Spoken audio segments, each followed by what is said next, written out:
Welcome back to What Was That? I'm Gabe Sanchez. Whenever Donald Trump goes into one of his tirades, he loves to whine about how tons of legal scholars, from both sides, says that he's right or that he's innocent, like Roe v. Wade. Especially since I was proudly the person responsible for the ending of something that all legal scholars, both sides, wanted and, in fact, demanded be ended. Roe v. Wade. They wanted it ended. Incorrect. Or with his current hush money payment trial. If you read all of the legal pundits, all of the legal scholars today, there's not one that I see that said this is a case that should be brought or tried. These are all stories. This is over the last few days from legal experts. This is Wall Street Journal editorial. But all of these are stories from legal experts saying how this is not a case. Incorrect. Jonathan Turley, Greg Jarrett, Andrew McCarthy. That would be the same Jonathan Turley who said there is no evidence to impeach President Biden. In fact, I do not believe that the current evidence would support articles of impeachment. Also, Trump has never read any of the articles that he's quoting. He even admits it himself. That's a nice headline. I'd like to read that one too. Those articles in Trump's orange-stained hands were printed out by his aide, Natalie Harp, who follows him around with a wireless printer to print out good news from the internet. This is a person whose entire life in some ways revolves around a sick and destructive desire for praise, as well as revenge against those who dare to say anything negative about him. That desire is so strong that he has an ever-present aide who reportedly follows Trump around with, and I'm quoting here because it's almost not believable, a wireless printer to provide him with an ongoing stream of good news from the internet. Presumably, she followed him to the bodega in Harlem yesterday after a long day in court, where it'd not be crazy to suspect that Trump's staff might have instigated these chants among the crowd.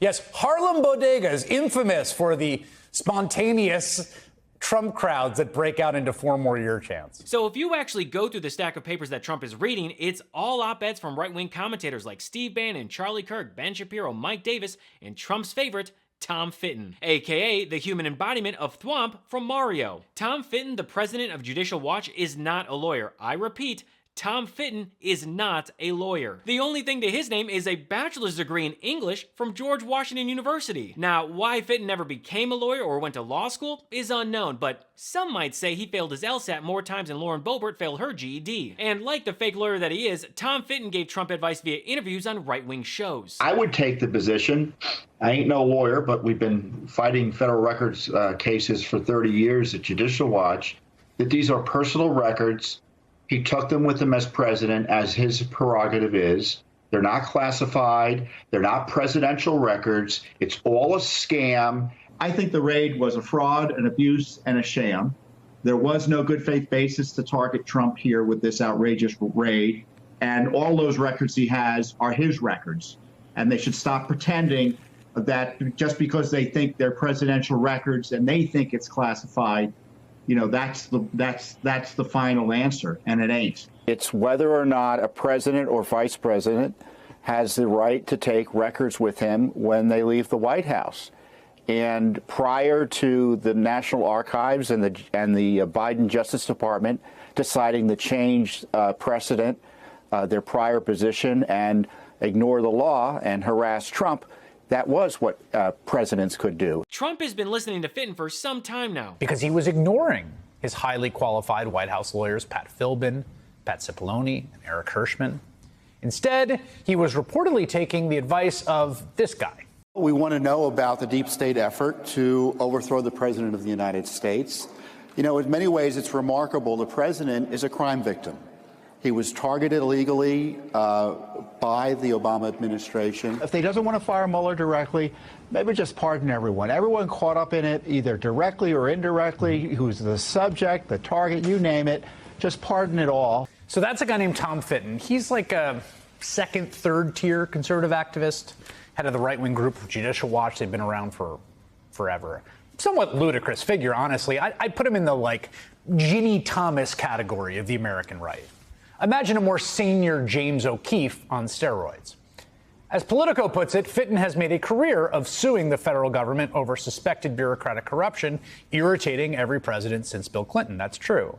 In fact, Fitton's organization has tormented the Clintons for nearly 20 years, uncovering documents on their scandals du jour, from Whitewater to Travelgate to the suicide of Vince Foster. So he's been at this a long time, basically a right-wing rabble-rouser, but he found an enthusiastic booster in Donald Trump. Surprise, surprise. Now, this is faded, as it were, considering Fitton has been boosting Trump for years.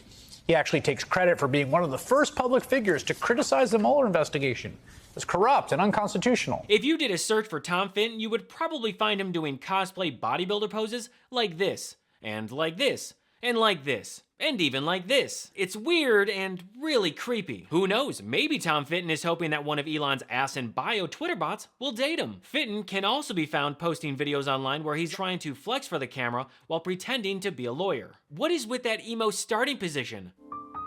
Hey everyone, Tom Fitton here, president of Judicial Watch. I was just reading some documents while listening to My Chemical Romance, Trump 2024.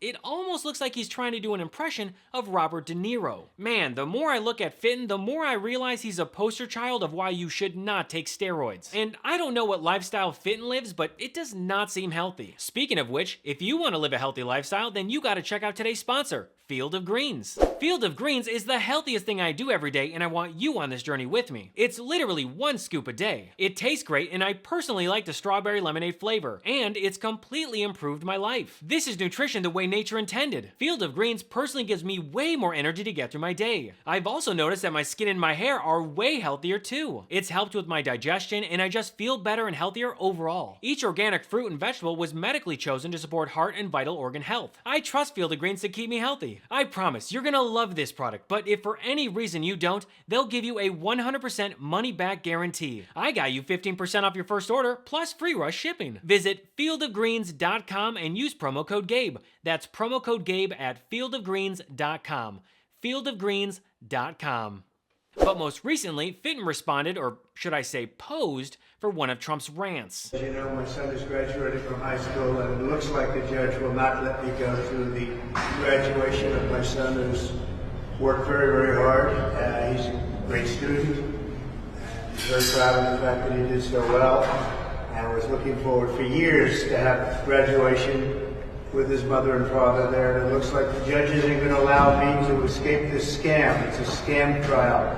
If you read all of the legal pundits, all of the legal scholars today, there's not one that I see that said this is a case that should be brought or tried. It's a scam. It's a political witch hunt. It continues, and it continues forever. And we're not going to be given a fair trial. It's a very, very sad. So just to paint a picture here, Tom Fitton is upset that Donald Trump is upset that he can't go to his son Barron's graduation, which he was never going to go to in the first place. Just so you know, Judge Merchan has not ruled on it yet, so this would just be Trump and his fellow coup plotters crying over a lie. Also, if you just watched that clip of Fitton and thought, wait, why is actor Nathan Lane next to a video of Trump, you wouldn't be far off. Whatever I am, he made me. I was adorable once, young and full of hope.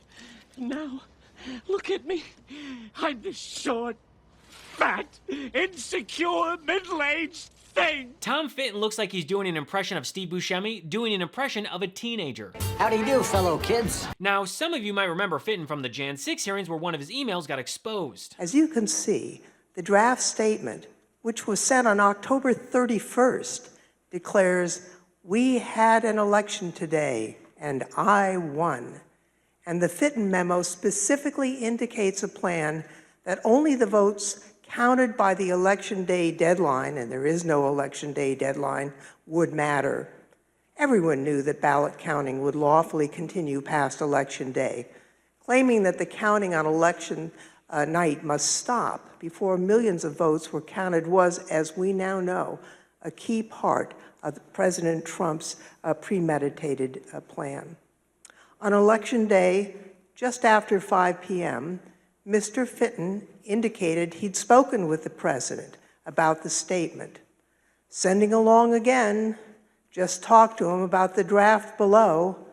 Again, this plan to declare victory was in place before any of the results had been determined. Tom Fitton was pushing a plan before the election for Trump to declare victory regardless of the outcome of the vote. And I've gotten into several arguments with Tom Fitton over this very email in Twitter Spaces. So somewhere between me calling him out in front of thousands of people on Twitter Spaces over this very email and saying that he buys his shirts 3 sizes too small, he blocked me. Such a Republican move, act tough and then run away at the first sign of facts. But honestly, I think we should all be thanking Tom Fitton, because if it weren't for him, Trump would not have been indicted for stealing classified documents. Since as early as February, Fitton has been reportedly calling Trump, telling him it was a mistake to give the records from Mar-a-Lago to the National Archives, that his team should have never let the archives, quote, strong-arm into returning them. Fitton said the records belonged to Trump, citing a 2012 court case involving his organization that he said gave the former president authority to do what he wanted with records from his own term in office. He suggested to Trump if the archives came back, he should not give up any additional records.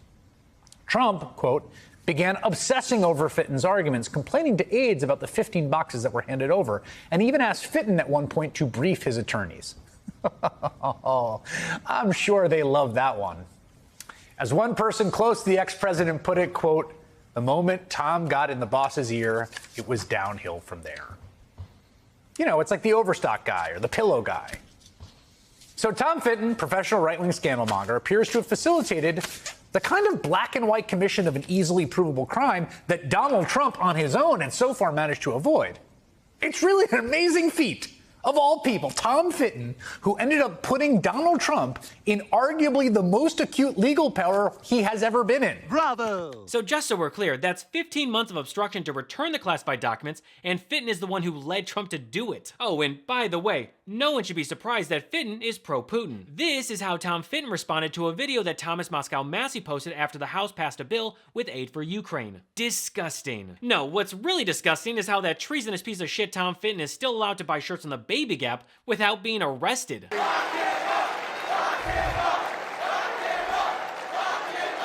Well, that's all for me today. Thanks so much for watching, and feel free to follow me at I Am Gabe Sanchez. And if you'd like to support What Was That and get early access to episodes, you can contribute to my Patreon at patreon.com/IamGabeSanchez. Thank you so much. So until next episode, I'm Gabe Sanchez, and this has been What Was That?